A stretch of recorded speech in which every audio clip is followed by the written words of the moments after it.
प्रभु यीशु मसीह के महान और सामर्थी नाम से और एक बार इस नए दिन के लिए मैं परमेश्वर का धन्यवाद करता हूँ। आज एक वचन की ओर हम अपने ध्यान को आकर्षित करें। लूका रचित सुसमाचार 15वें अध्याय के 32वें वाक्य। लूका 15वें अध्याय के 32वें वाक्य की ओर हम ध्यान दें। परंतु अब आनंद करना और मगन होना चाहिए, क्योंकि यह तेरा भाई मर गया था, फिर जी गया है, खो गया था, अब मिल गया है। उड़ाऊ पुत्र के इस कहानी के बारे में हम देखते हैं, परंतु मैं यहाँ पर उस पिता के उस आनंद की बातों को कहना चाह रहा हूँ। पिता के हृदय की बातों को यहाँ पर लूका इस वाक्य में दिखाते हैं। एक पिता के पास उसका बेटा सब कुछ लेकर चला गया और पैसे के जोर पर अपनी पहचान बनाने के लिए वो आगे बढ़ा, परंतु उस पुत्र की सबसे बड़ी पहचान अपना बाप का बेटा कहलाना ही थी।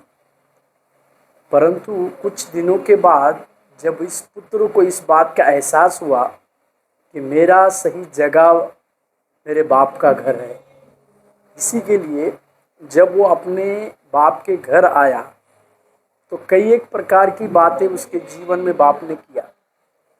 कई प्रकार की बातें से बाप ने उसे आशीष दिया, परंतु आखिरी वचन को अगर हम देखेंगे, एक बाप अपने पुत्र के लिए जो आनंद है, लोगों के साथ मिलकर अपना आनंद सेलिब्रेट करने वाले बाप को मैं दिखा रहा हूँ।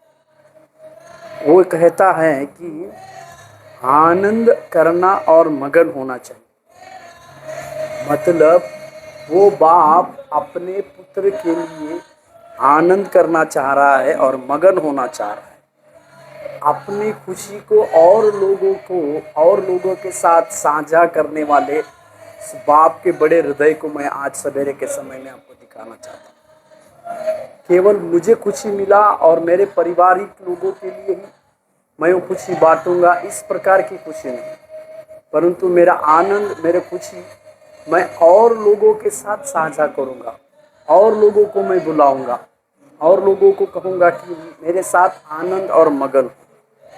वहाँ पर लिखा हुआ है कि वो अपने छठे पुत्र को भी कहता है कि ये तेरा भाई खो गया था, तेरा भाई मर गया था, फिर जी उठा है, खो गया था, अब मिल गया।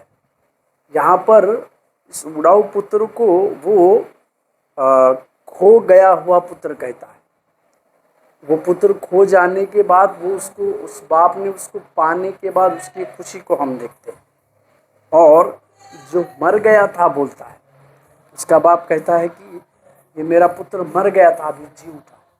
मेरे प्यारों, इस पुत्र की जी उठने की सबसे बड़ी वजह वहाँ पर थी जो उसके बाप के घर में थी।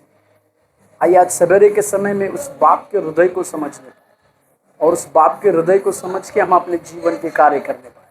कि हमारा बाप, उसे जो खुशी होती है, उस खुशी को और लोगों के साथ मिलकर सेलिब्रेट करना है। प्रभु आपको धन्यवाद।